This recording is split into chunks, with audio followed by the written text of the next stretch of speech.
Hey guys, I'm gonna start trying to do these movie reviews via video. Like I said I was going to, I believe it was with Scream 4 was the one I said I wanted to do it with, but yeah, I'm gonna actually attempt it now and we'll see how this goes. Hopefully I won't say a lot because I've been doing these other recordings where I say filling in the gap. I'm gonna start with previews. Actually, I might as well cover what movie I'm reviewing. I saw X-Men, the first class, and I'm gonna go ahead and tell you off the bat, I loved it. I thought it was a really good X-Men movie, and I thought it was a lot better than 2 and 3, and in a way better than Wolverine Origins because that one wasn't really all that good either. But to start with previews, there was Immortals, which is kind of like a 300 meets Thor kind of deal, where there's like it's like these two ancient civilizations kind of going at it, I guess, and these gods from high up are getting involved, and I guess one of them is pretty much, if they get involved, he's going to punish them severely or something like that, but they still send down this one guy to, I guess, set things right with everything. Anyway, the guy from The Wrestler, if you've seen that, Mikey Rourke, he's in it. It looks like it'll be good. It does look like it was by the guy. He either produced 300 or he wrote it. I don't remember which. There's also one called Warrior coming out. It's like a Cinderella Man with MMA fighting instead of boxing, and it's where he was in the army. I think the lead guy was in the army, and then he used to be an MMA fighter, and then I guess something happened where he got out of the service, or they kicked him out or something, and basically he wants to get back into the whole fighting deal, and so he enters like this tournament, I guess, where the winner gets all this prize money and all this fame and stuff, and a lot of people are trying to talk him out of it. Kurt Angle, if any of you have ever watched wrestling, makes an appearance, and for those of you who don't know, he's a wrestler that was with WWF, also known as WWE. And I don't think his role is going to be that important. I think it's just he's a background character because it didn't have him in that list where they usually show all the big names that are in the movie, all the lead stars. Another one that's coming out is called Real Steel. It's kind of like what Transformers should have been, with not all the potty humor, all the dirty sex jokes, because when you have a movie with all these robots fighting, kids are going to be drawn into it, and so you don't want kids seeing these kind of things, whether or not they understand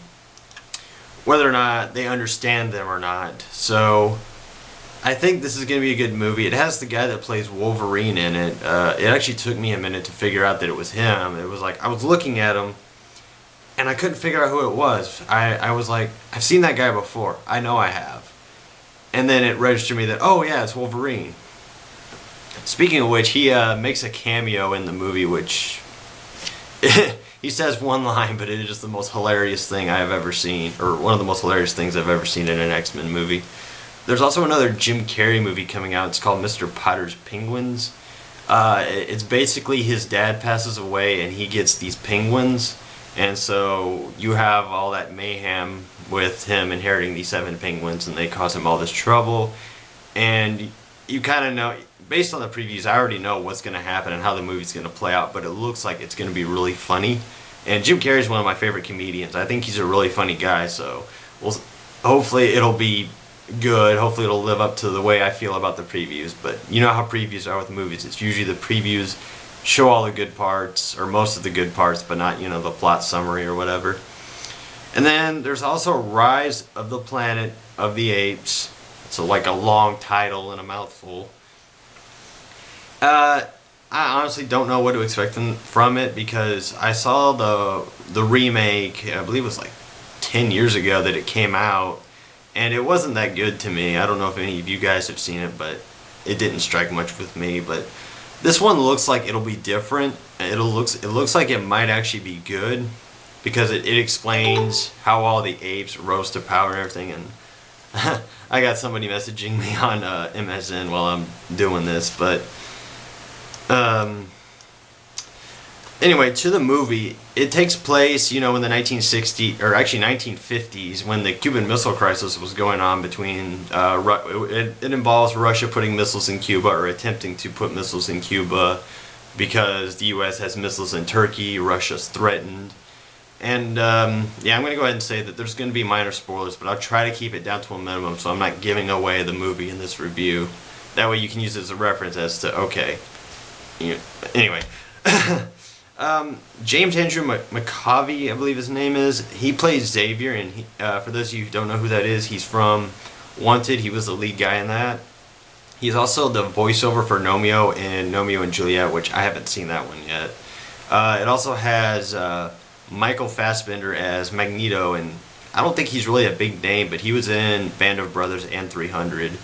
I remember him from those two. I don't remember his role in 300, but I remember seeing a guy that looks just like him in it. There's also Kevin Bacon, or Bacon, I think it's Bacon, but anyway, he's if you've seen Hollow Man, he was the scientist that, goes insane because he's invisible and he can't get his non-invisible form back. He plays the main bad guy. His name is Sebastian Shaw. And as I mentioned, Wolverine makes a cameo, and he says like a one-liner, and it just makes the movie right there. Like, I literally laughed for about a minute just from what he said. It was just beyond hilarious. Anyway, it basically follows the stories of Xavier and Magneto and how they started off. With Magneto, his story is actually kind of dark, whereas Xavier's isn't. He comes from he comes across as well gifted. He has a nice, easy life, and I believe he's from, I don't remember if he was originally English or if he was American and just moved to England, but anyway, he lives in this really nice house, and I guess the big issue of the movie, the actual plot comes across the Xavier and Magneto's philosophies. Xavier thinks humans and mutants should coexist, whereas Magneto thinks they shouldn't, or they can't rather. Not that they shouldn't, but that they can't. Because he believes humans fear and detest mutants, and therefore they're going to hate us, and therefore want to get rid of us because they fear their own, because we fear our own extinction, basically. And weird things about Xavier, he's actually kind of a ladies' man in this. He likes to flirt, he likes to party and drink and all that stuff, as opposed to his the old wise guy who just kind of seems like he's wise and he's a good guy to go to for advice. And this one, he's like a complete opposite of what you would have expected him to be. Even the previews don't really show just how different a young Xavier is. And Magneto is kind of the hard ass, I don't play games. He's serious, down to business. He's after something and he wants to get it done, and he will kill and hurt and maim just to get what he wants. And it delves into his backstory, and you figure out why he's the way he is. And it adds to why Magneto's philosophy comes across, and why he sees Xavier's as just being a naive idealist. But the issue I have with Magneto is how he kind of whines a lot, just to an extent. But I understand why he whines a lot, but he whines excessively. Like, Xavier is trying to get him to see things in a brighter side, that what happened in the past isn't really, something you should cling on to and let it haunt you for the rest of your life. You should let it go, live your life, be better than the shit that happened back in the day that made you feel so devastated. And Xavier can read minds, so he has at least an idea of what Magneto went through. So he tries to, console him, tries to get him to change and to be a more positive guy and not filled with so much hate, and that the only solution to fixing a problem is to kill somebody. And what I found about the movie is it actually leans more towards Magneto's philosophy being the correct one than Xavier's. And I don't know if that was intentional or not, but it seemed like Xavier was essentially just being an idealist. Like, he wanted the best to happen, but when you watch the movie, you just kind of see it as, it's not going to happen. I mean, it's a good, in thought it's good, in paper it sounds good, but when applied to reality, it isn't going to work. And Magneto is the only one that really comes to terms with that. Whereas Xavier's like, no, you don't understand. We have to show them that we're not what they are making us out to be. We have to show them that we're good. We can coexist. We're not going to try to kill them. We're not going to hurt them. And Magneto's mindset is, no, once they figure out what our powers are, once they see us for what we are, they'll hate us, they'll fear us, they'll want to kill us. You know, it's us or them. And I mean, the movie really plays it off that Magneto's right and Xavier needs to see that. But at the same time, Xavier is very persistent in believing that humans and mutants can coexist. And it's not that I disagree with Xavier's philosophy. It's just the movie it seemed like the movie was swaying me to agree with Magneto. That's just how I felt. And Mystique, I'm going to get into her and how her character is actually contradicted from the original movies. If you remember in the original, her and Xavier had like no real interaction. It's like, no, they didn't know each other. They just know each other because Mystique works with Magneto and one moment. And it just doesn't really, the two movies just kind of contradict each other. And it starts off with Mystique kind of disguising herself as Xavier's mother. And it's clever because Xavier can just off the bat read her mind, and you know, he tells her, you don't need to do what you're doing. You know, you can live with me. I mean, I know you don't feel like you're accepted. And she actually plays a good catalyst for the two philosophies kind of going together, because she feels like she's part of that misunderstood group, you know, being a mutant and always looking blue. So anyway, her character is it's the one that's kind of like I want to be accepted for me. I don't want to hurt people, but I want to be accepted for me. And as the movie progresses, you know, she kind of comes to settle with what her mindset is. She kind of comes to terms with what she wants to do and how she wants to be seen.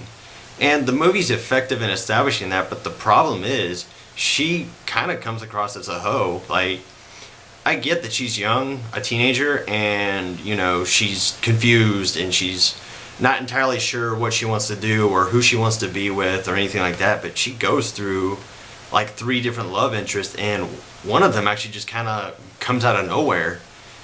And she also jumps back to some of them, and it's like she's just going through this roller coaster. It doesn't really become a big deal. Like, it doesn't have any of the characters going at each other over her, but at the same time, it's like, okay, whose pants are you trying to get into exactly?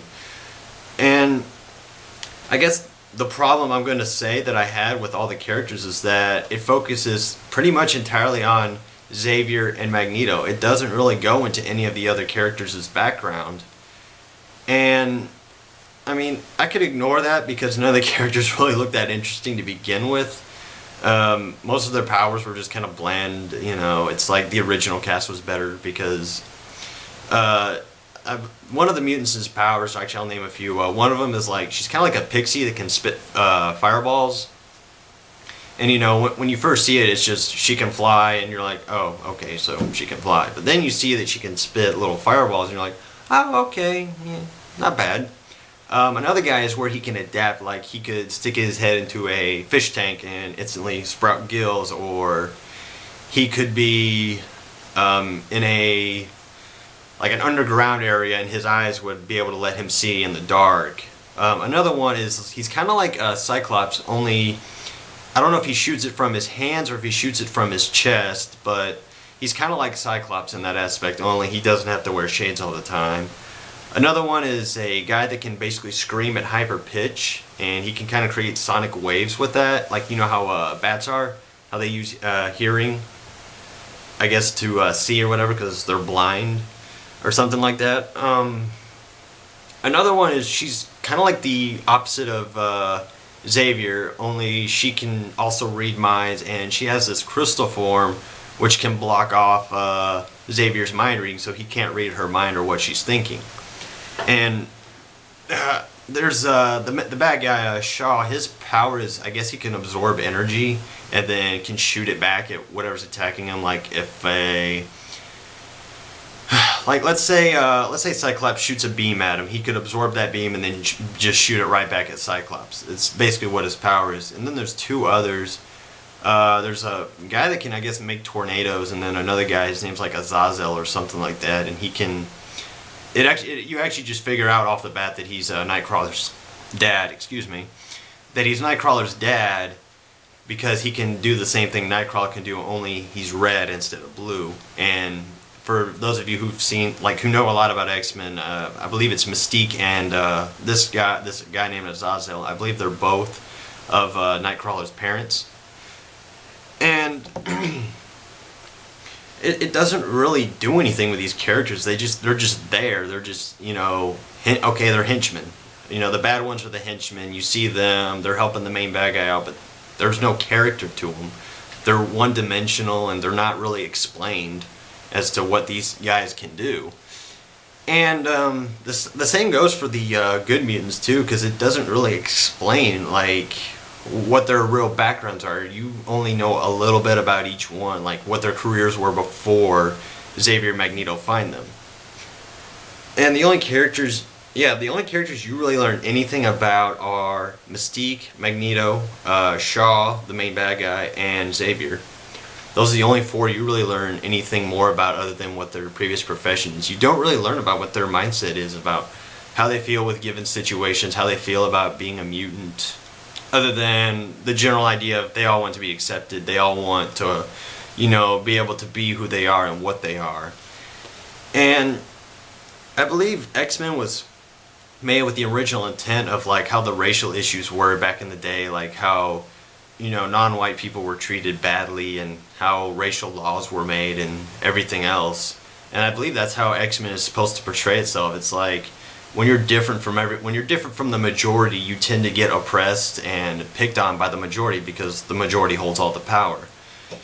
So that's, I believe, the whole moral mindset behind it, and it comes off a lot better than the way it did in the older movies, and it even comes off as a good hero movie. So my overall consensus is it's a good movie. You know, a few minor flaws, but easily ignored because it focuses on enough characters to be interesting on its own, because Xavier and Magneto are the two most interesting characters anyway, or they probably would have been, even if we went into the backgrounds of these other characters. And I'm going to go ahead and say that Magneto was by far my most favorite character. He had the most depth, he had the best dialogue, and the actor, where's his name? Michael Fassbender, he did Magneto really well. He really got the idea of how I would feel a young Magneto would be. And he also, like, I read an article that said he had actually watched the old movies, he had actually paid attention to Ian McKellen's portrayal of Magneto, and he tried to apply that to a younger version while adding in some of his own stuff, and he did it really well. I actually liked it. But again, with the Xavier and Magneto thing, again, you want to side with Xavier because Xavier's, you know, kind of has the least suffering in it. It doesn't sound as bad, and it sounds like it would be, you know, nice and peaceful and everything, but in the end you're kind of like, well, Magneto's is the only one that could really happen. It seems like his is the one that's going to happen. And again, without giving too much away, without giving anything away, if at all, the movie feels like the movie wants you to side with it, or with Magneto's philosophy. That's how I felt when I walked out. I felt like this movie wants me to side with Magneto. I felt like it wanted me to like Xavier's ideal, but to not really get behind it, because with everything that happens, it feels like Magneto's philosophy is correct. It feels like his is the only one that's going to happen. It's going to come down to mutants versus humans, and whoever survives is going to be the dominant race. And Shaw's mindset is the same as Magneto's. He feels like it comes down to mutants or humans, and the difference between the two is Magneto's kind of a gray area. He's not really a bad guy.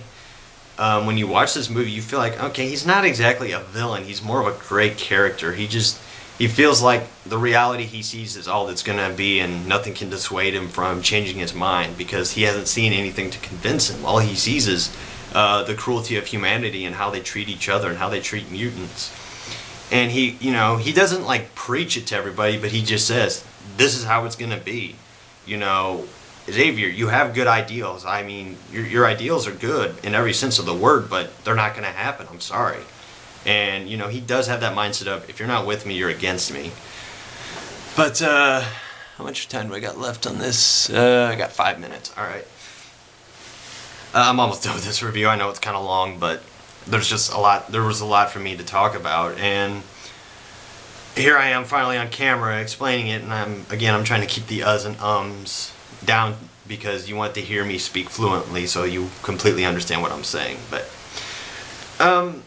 it does use the whole premise of the Cuban Missile Crisis for its plot, though, and that adds well to it because you get to see that humans are using these massive weapons to destroy each other. Russia and the U.S. just going head to head in this nuclear arms race, and you got a third party in it that's trying to work its way around the events too. And that's where the whole conflict comes from, and that it adds to the whole philosophies between Xavier and Magneto. The whole movie just plays well with itself, and everything just fits in perfectly. And that's what I liked about this one. Another thing to note, actually, I read is the directors and I guess the producers and everything are trying to make this more like The Dark Knight, where Batman Begins isn't really a dark movie, but The Dark Knight is actually one of the darkest superhero movies in that it's more realistic, in that it's more, like people are actually dying. Like the Joker's a legitimate threat. Batman's kind of getting maimed left and right by the media because the Joker's just taking control of everything. And I think, and that's what their aim is going to be in this one. And based off seeing this movie, I kind of think I know where it's going to go with it. I think I have an idea where it's going to go with it, but at the same time, I'm not sure if it's going to work well in its favor or not, because X-Men and Batman are two totally different genres. Batman, it makes sense why that would be a dark movie. It makes sense for it to be a dark movie because Batman has some pretty messed up villains, whereas X-Men's more of like a kind of a carefree movie. Like the only emotion involved is the moral issue of the getting accepted for what you are and who you are, and not being discriminated for being different. But again, we'll see how this plays out. And to summarize everything, great movie, go see it. Best X-Men movie I've seen since probably the very first one. But that's my review. I hope you found this helpful, and I hope this video thing comes off as good. So see you guys.